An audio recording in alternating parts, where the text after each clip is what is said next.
I tell people all the time, especially the kids coming to the pit party, I say, you see those zombie teeth? Make sure you brush your teeth at least twice a day because you don't want to have zombie teeth.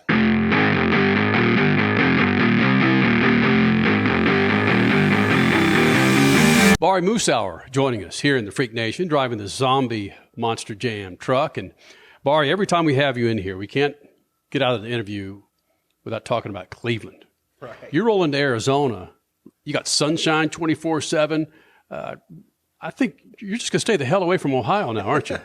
Unless there's a Monster Jam there. We had the fortunate be able to go to Cleveland last year. It was like a homecoming. It was July 4th weekend there at First Energy Stadium, which is now Cleveland Browns Stadium. That news just broke. So you always have a special place for Cleveland in your heart. But I'm Floridian now. I've actually lived in Florida longer than I was born and raised in Cleveland. So I guess people call me a Floridian now. But hold on. Did you hear? He said, okay, it's Cleveland Browns Stadium now. You don't ever forget. You always stay a little bit close to it. No.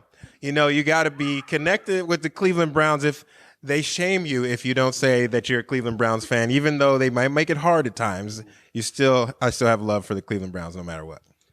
Looking at the track that you have here in Glendale, Arizona, compared to other tracks that you have around the country, this is huge. This looks like one of the bigger tracks that you guys run on. If it is, let me know. You like that? All right, it's one of the biggest damn tracks, okay? Looking here at Glendale, this looks like one of the bigger tracks that you have. How much different do you drive this than, say, maybe a basketball arena?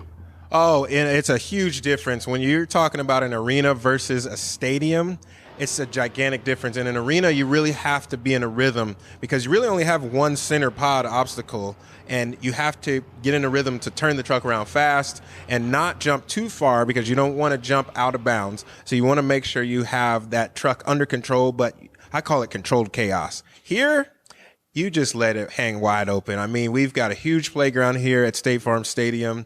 It's probably the biggest floor we play all year long. It's long. I'm talking about they add obstacles versus having our normal track. We still have our normal track, but there's two other obstacles on the end because this track is so much longer. So we're going to have a lot of fun. I almost wish they would give us more time in freestyle just to be able to compete with those other obstacles.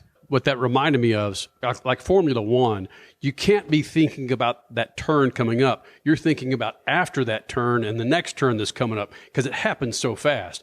Similar to what you do in a smaller basketball NBA stadium? Yeah, you definitely have to get in that rhythm and be able to set up the jump or the turn for where you want to end up because these Monster Jam trucks have such crazy characteristics. You might not know where you're going to end up, but you just have it in your mind where I want to be. So you can adapt on the fly. You can't think about it. It's all reactionary to be able to get in that rhythm and stay there because as soon as you get out of sync, it's hard. These trucks become big and cumbersome. And even though they're really nimble machines, you definitely have to be in a rhythm to drive them. What makes you really just be on your game? Because you know that, like you said, controlled chaos, and at times things can get out of control. So how are you the most in sync before you start your competitions? I like to walk the track. That's a lot of what I go through before we even get behind the wheel. Just walking the track, making sure I eliminate the jumps that I don't even want to contend with. And then once I eliminate those, I try to draw up a mental image, a mental map of where I want to go, maybe throughout my freestyle, what I want to do in what order, and I try to stick to it. And usually if I could do that, it's a pretty good day. But then you have to take all of those notes and then go through a 3-hour pit party and just pretend like the world is great. We're not even competing tonight. And then somehow get back into show mode. How do you go back and forth doing that? That's not easy. Well, the fans give you energy and you feed off that energy. So you might go into the pit party saying, man, we got 3 hours to deal with the fans and be on for 3 hours. But honestly, it gives us life because you look at the kids, you look at everybody's reaction. You see the parents' looks on their faces when you give their kid a high five or sign that autograph. So I was that kid, 6 years old, when I fell in love with Monster Jam. So I know what it's like to be able to be that fan. So I definitely want to give back to the fans any chance that I get. So part of that is planning out my freestyle and making sure I give them a good event. So that's pretty much it. Have you ever asked a kid or a family or a group, hey, where are you sitting? And then say, okay, I'll take care of you guys tonight. Yeah, I try to do that for all of the crowd because, we got the zombie arm wave. It's a unique feature on our truck with the zombie arms, and everybody in the stadium gets involved with it. And, I'll pull up during my parade lap and give the zombie arms to each side of the stadium, and the entire stadium does it. Even other drivers get jealous because they don't have that fan interaction like I do. When you were that kid you were talking about earlier, who did you look up to the most and who did you want to drive like when you got a little bit older? Of course, Dennis Anderson, the grave digger. Zombie is going to go right over grave digger. I mean, we race with all of his kids now, and I'm sure he's a proud papa.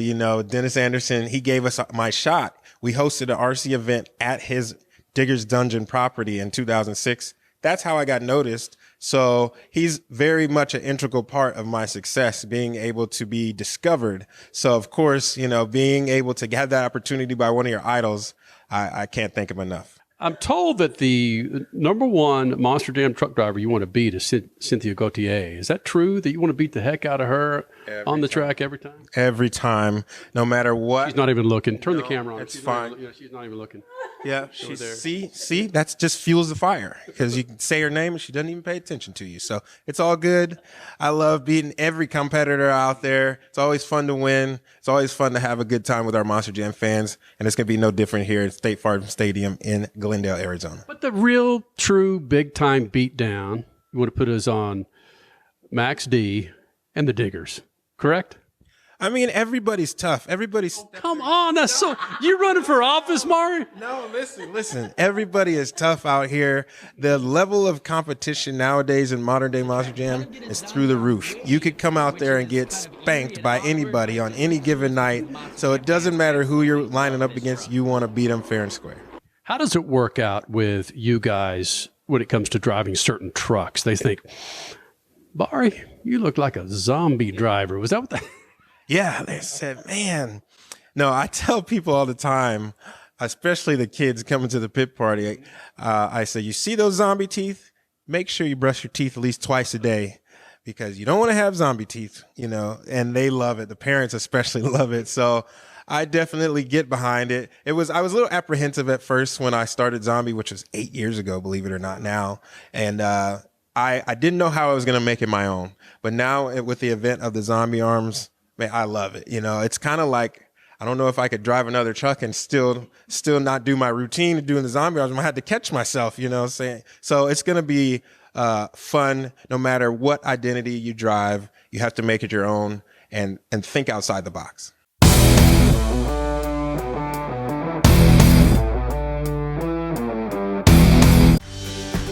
You take car maintenance seriously, and you want to pass on that legacy of care. Use Lucas Heavy Duty Oil Stabilizer to shield your engine from excessive heat, debris, and friction. Trust Lucas Oil. It works.